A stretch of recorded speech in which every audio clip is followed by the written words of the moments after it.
Hi, I'm Chef Asata Reid, and today we're going to explore using seasonal produce to enhance the food on your menus.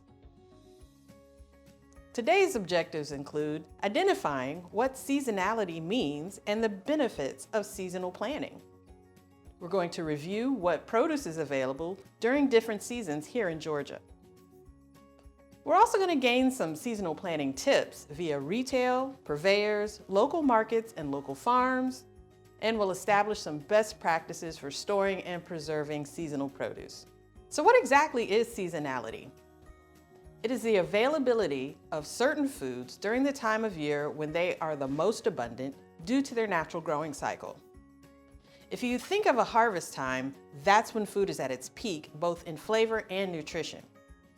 For example, you may have picked up some tomatoes at the local market during the winter and wondered why they didn't taste or have the same texture as tomatoes in the summer.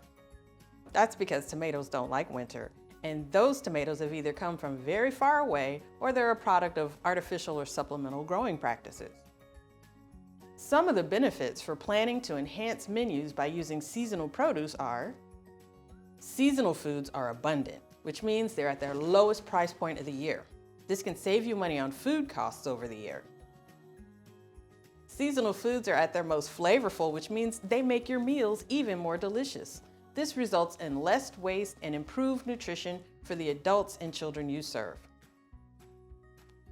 Seasonal produce is often local, which supports the local economy and local farmers. Seasonal produce is at its most delicious and contributes to tasty yet simple recipes that are easy to prepare. So even as you introduce new foods and recipes, they can be less work for your nutrition staff. Flavorful dishes are an opportunity for children and adults to use their senses to explore food, its taste, its smell, and its appearance, and to develop their vocabularies as they're discussing their meals together. So how do you know when produce is in season? One easy way is to go to seasonalfoodguide.org, where you can select your state, month, and the produce you're looking for. For example, let's enter Georgia, January, and broccoli. The website shows us that January is just at the end of the natural peak season for broccoli, so it may be a little hard to find right now. But I can plan ahead for the months when it will most likely be available here in Georgia: May, June, October, November, and December. To do this, I can 1. Contact my local farmers and place a standing order for a specific amount during those months. This will help the farmer to plan their planting and distribution.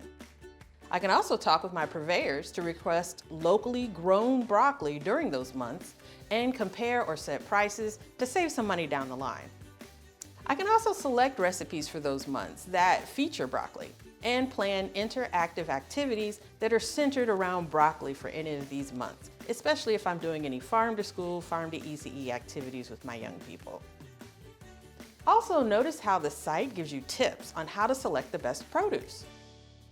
It also has a link where you can learn more about broccoli, which is really great for planning those farm to ECE activities, and tips for storing, cooking, and getting the most out of your broccoli. Another great resource is the USDA's SNAP-Ed Seasonal Produce Guide. This site has a quick guide at the top of the page to show some of the produce that is in season. It then breaks down common produce according to their peak seasons. It isn't as specific as the previous site. However, it gives you a general overview of when these common crops are available and helps you plan things like farm to ECE activities, connections with your farmers, connections with your purveyors, and your standardized recipes for seasonal menus. Other ways to determine seasonality include ask your purveyor or farmer, visit and purchase from local farmers markets. In retail settings, you can seek out information on the package, band, or store signage. If it's local, it's probably in season. I have an example here on our kale. Right on the band, it tells you that it's a product of the USA. It even gives you the website of the farm where it grew. The parsley gives us even more information. Not only does it say it's a product of the USA, but if you flip it over, it tells you the farm and the farm's location in California. Storage is a consideration if you're planning on increasing the amount of fresh seasonal produce that you use in your recipes. proper storage ensures that you get the longest life out of your produce without spoilage. It's important to know what produce needs to be refrigerated and what produce should not be refrigerated. Also consider humidity and moisture requirements to keep your produce at its freshest. What about preserving produce for later in the year?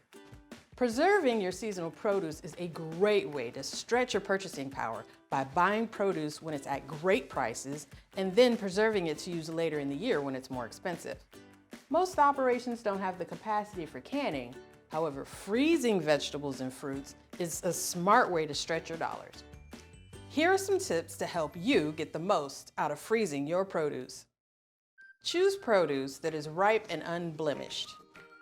Before freezing vegetables, you may choose to blanch and shock them by dropping them into hot boiling water, draining briefly, and shocking them in ice water. Then dry thoroughly. Why blanch and shock? Blanching prevents enzymes from damaging color, flavor, and nutrients. Blanching also destroys microorganisms that might be lingering on the surface of produce. Freeze fruits and vegetables by spreading them in a single layer on a rimmed sheet pan. When the produce is frozen solid, you store it in an airtight container or Ziploc bag. Fill hard-sided containers to the top and remove as much air as possible from freezer bags. Be sure to date your packages. Fruits and vegetables freeze best at 0 degrees Fahrenheit or colder. There are some cooking considerations that you want to keep in mind for utilizing your frozen produce.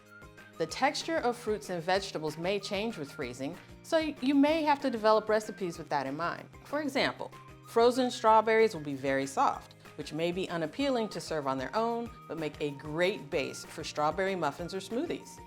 Cooking times may also be different for fresh and frozen produce. Butternut squash that has been frozen tends to cook faster and soften faster than fresh butternut squash. All of these considerations will need to be outlined on your recipes so that the end product is consistent and appealing to your children and adults. I hope this video helps you be better equipped to source, use, and store seasonal produce to improve your food cost and get more delicious and nutritious food into your children and adults. It may take some trial and error in the beginning, but if you start small and gradually increase the amount of seasonal produce you utilize, you can build a successful seasonal menu. Thanks for joining us. We'll see you next time.